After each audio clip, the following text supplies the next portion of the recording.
Na funga na siasa, chama cha DCP kinachoongozwa na aliyekuwa naibu rais Rigathi Gachagua kimemzindua Vincent Kibet Rotich kama mgombea wake wa ubunge eneo la Emuru Dikir. Gachagua amesema kuwa chama cha DCP hakitatishwa na Rais William Ruto kumsimamisha Rotich kuwa mwaniaji wake, huku akisisitiza kuwa hana uhasama wowote na jamii ya Kipsigis ambayo anadai imetengwa kwa muda mrefu.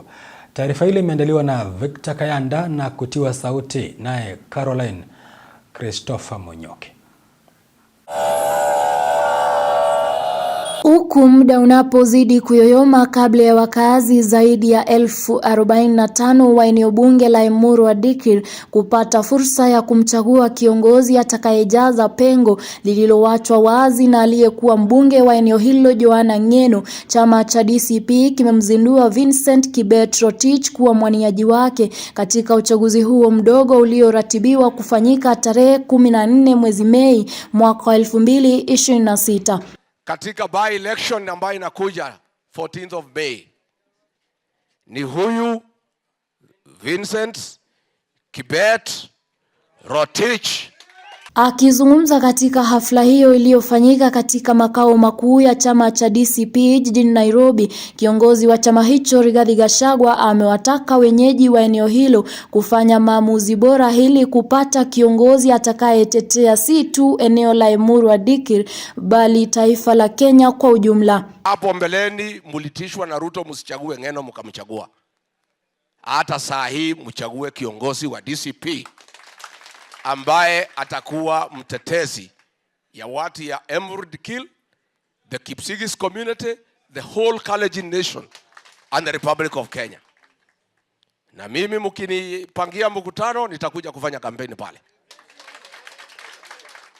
Mimi najua watajaribu kunitisha, lakini nyinyi mko na vijana ya kutosha ya kulinda Rigiji. Tayari chama cha UDA kilikuwa kimemchagua David Kipsang Keter kuwa mgombea wake katika kinyang'anyiro hicho. Gachagua sasa akiwahimiza wenyeji wa eneo hilo kumuunga mkono mwaniaji wa DCP, huku akimtahadharisha dhidi ya kuhadaiwa na Rais Ruto ili ajiondoe katika kinyang'anyiro hicho.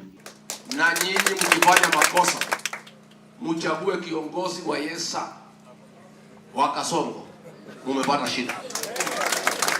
Na ile mtu nasikia ameletwa pale na UDA ni mtu ya Yesa. Si ndio? Yes. Si muko na matatizo? Yes. Sasa huyu hawasaidia nyinyi. Huyu Kasongo ameunga yeye mkono kutoka 2013. Mkamwangusha. Akasimama 2017 na 2022 na 2027. Wakati huo huo, Gachagua ameweka wazi kuwa hana uhasama wowote na jamii ya Kipsigis ambayo inadaiwa kuwa imetengwa kwa miaka na mikaka. Sisi na jamii ya Wakalenjin tunapendana na tutakaa pamoja kama madui.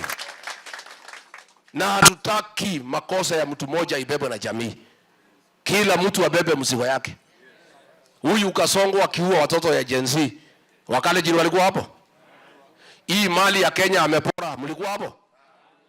Hii mali amepora ya Kenya ameletea nyinyi? Akiuza Safaricom alimugawia? Caro Christopher, Undugu TV.